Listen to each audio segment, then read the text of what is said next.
Hey everybody, welcome back to Coffee with John. Jeff, good morning. Good morning, John. How are you? Good. Looking forward to talking with my brother all week, podcast host live from Detroit. Cheers to you, sir. And the Jeff and co-founder of #Stampede. We're talking about podcasting. And this week we've talked, we're doing every day this week. And on Monday, our first show, we talked about finding your voice and just getting it out of your head and onto paper. Yesterday, we talked about outlining the show. And today, I thought we could talk about preparing for the interview and all of the tentacles that kind of go along with that. How do you, I know how I do it, how do you prepare for your interview? So it's interesting. And let me just say this real quickly. Let me say this real quick. There's lots of ways to do a podcast. We happen to do one of our podcasts is interview style. And so we're talking right now about just how do you prepare for an interview when you're interviewing somebody? Okay. Sure.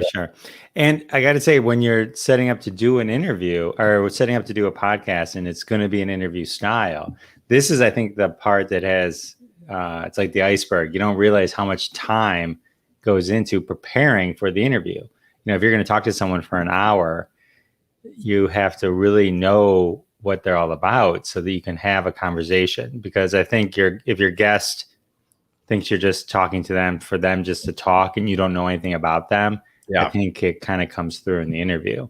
When I talk to a lot of comedians and actors. So if I'm talking to an actor, I will watch a movie or rewatch a movie that I'm familiar with that they're in so that I have their performance, top of mind. If they wrote a book, I'll read the book, so that I really have it kind of there so I can actually just kind of talk them through it.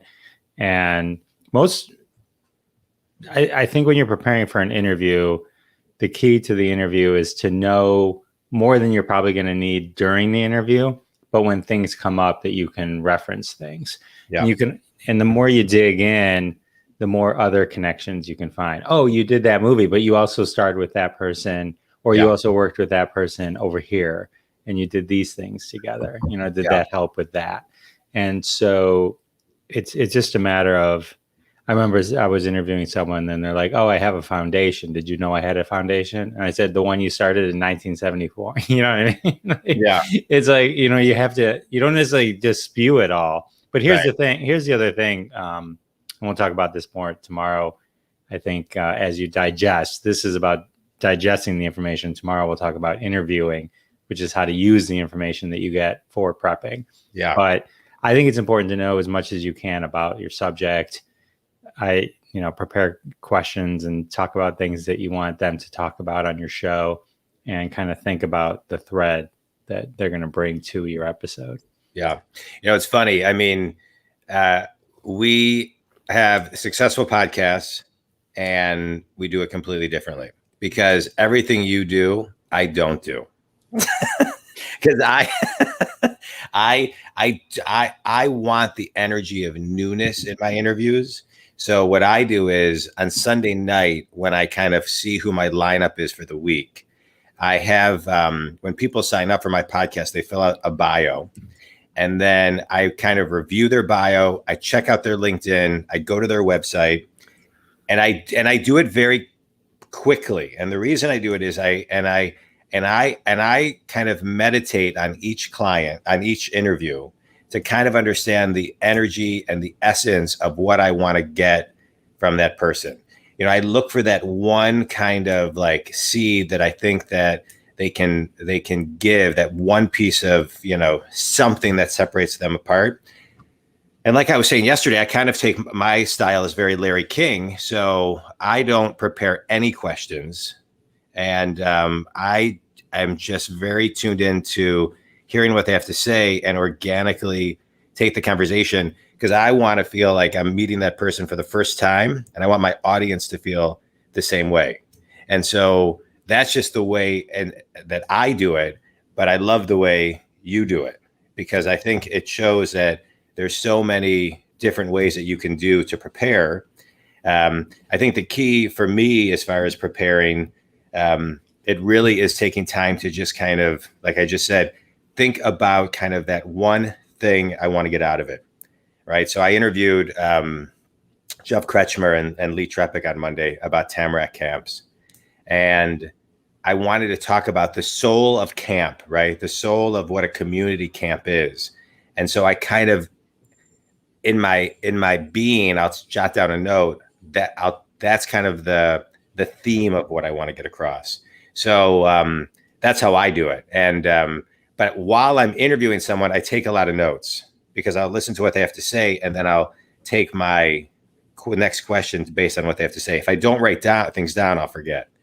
But I think what it shows is there's so many different ways to do an interview, and there's no wrong way. You got to do what actually fits within your DNA. True. There is a lot of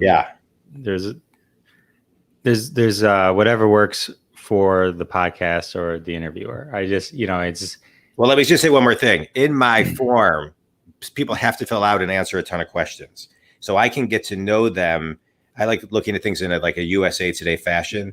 So in the form that they have to fill out to be a guest, it tells me everything that I need to know about them, and where I can read it in 1 minute. Right. So, right. But the other important thing to kind of point out when we're talking about our different styles is you do a weekly podcast. I'm sorry, you do a daily podcast. I do a weekly podcast. Yeah. So for you to do what I do for 5 interviews a week would be, you'd never see your family. Right. So, I mean, you have to take the approach you do. Yeah. I totally get that.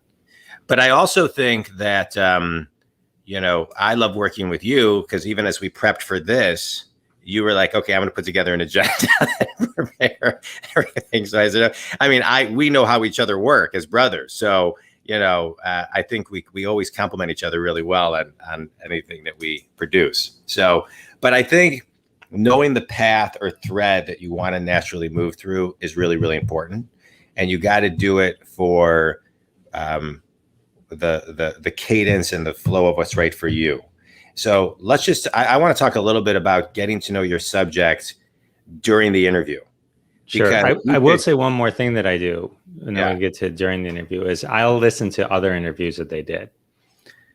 And it puts me a little bit at ease because sometimes if you know their cadence and how they're going to talk and their chill and vibe going in, I think it helps as well. Yeah. You can also hear the things that they're always talking about and try to go in different directions. Yeah. But I think also whether, you do it my way, your way, a hybrid, whatever it is, you really don't get to know your client. So you ask that very first question and get the whole, everything moving. So how do you pivot sometimes when you interview somebody? Sometimes I don't know my guests because I have these booking agencies. Ever since I hit 100 shows, I have these booking agencies all over the world booking really cool people on my show, which I love. But sometimes their bio looks amazing, and then I get live, and they won't give me anything. You know what I mean? So you gotta right. They don't know how to be a guest. Correct. They don't know how to be a guest. And so how do you, when you're getting to know your subject online, how do you pivot regardless of how you've prepared? So I find that one of the reasons I like my technique is I find that if you can find things to talk to them about that they don't usually talk about, because if you listen to certain people interview who do a lot of podcasts, you'll hear the same story. Right. They'll all of a sudden go into the same, and they'll even do the same, and then they'll do the same everything. It's exactly the same. And I get that. So I'll try and find something, or here's what I do a lot of times. If you go listen to my Hal Sparks, Hal Sparks, he's a comedian. He was a host of Talk Soup. He's been in a million things. So without telling him, and I've done this a few times, without telling him, I introduced him as this character from Dude, Where's Your Car? Dude, Where's My Car? I love that show. Yeah. Movie. Yeah. So I literally I started the episode and I didn't say Hal Sparks. I introduced him as Zoltan or Zoltar or whatever the name was. And he, without missing a beat, answered the question and went for a minute as the character. Oh, Okay. yeah. So it was the greatest thing ever. I know when people listen to it, they probably like thought it was set up, but it was like when I listened to it, I'm like, but it sort of like breaks the ice a little bit. Yeah. I was interviewing this Michael Campion. He was Jackson Fuller on Fuller House. He was one of the kids on the reboot. And I started, everyone talks to him about Fuller House. And I happened to watch one of his older movies, like his first movie. It was called RoboDog. Nobody's seen RoboDog. Oh, you told me. Right? Yeah. So I watched it, and I went into a full conversation with him on this movie. Yeah. And if you listen to the interview, you can tell, like, he was like, "Oh, okay. Yeah. This is not my normal interview. This guy actually did some research."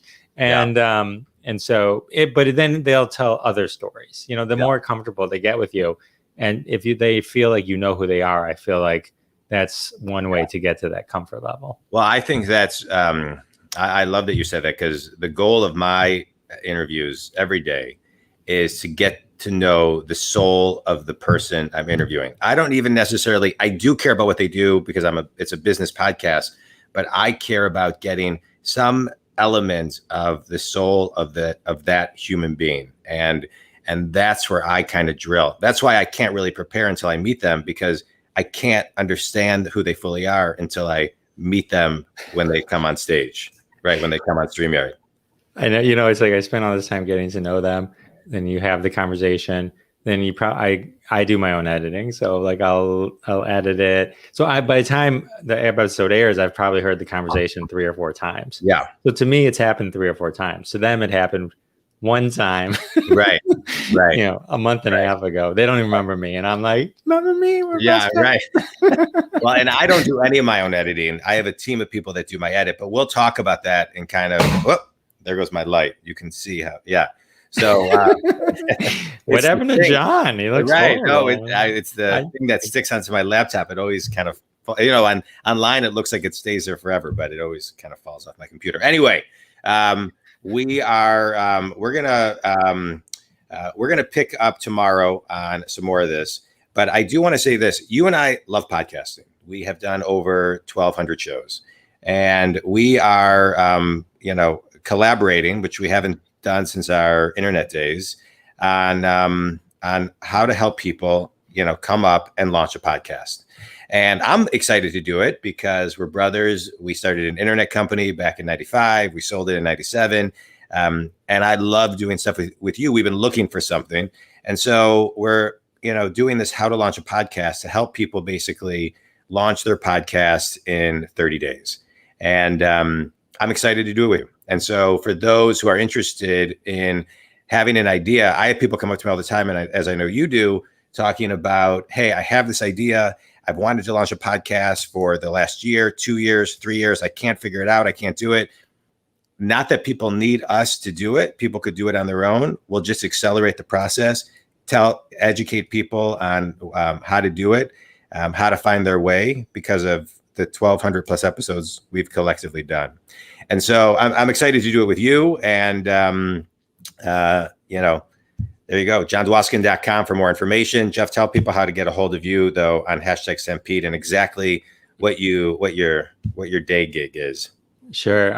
Well, live from Detroit, the Jeff Dwoskin Show, the award-winning podcast, available everywhere. It is award-winning. Yeah, it is, and it's a great podcast. Thank you. Yeah, and #Stampede, #Stampede.com. We work with brands to help them go deeper into engagement than the normal tools do, and we have tools to help them execute and monitor. Yeah. So we're really excited about that. Go back to that picture real quick. You and me, the website. Oh, this one? I just wanted to point out that the last time John and I collaborated, neither of us had a forehead. I just wanted to point that out. I know. I don't know how that happened. I'll highlight on here too, because I think the page is really great. And we're going to walk everybody through just kind of like a full step-by-step workbook over many, many hours and get them totally prepped. But I just want to kind of highlight that this was our first computer that Dad made, a Heath kit. What year was that? Oh, I'm bad with time frames. I mean, it had to have been over 40 years ago, right? Right. Yeah. Yeah. That was a great computer. All right, good. All right. Hashtag roundup. And if anybody has any questions, give me a buzz. And this was great. All right, we'll pick up tomorrow and continue teaching people how to podcast. In the meantime, have more coffee with John. Thank you. You can use that. You can use that. Thank you. I'll soundbite it. All right. Thanks, everybody. Thanks, Jeff.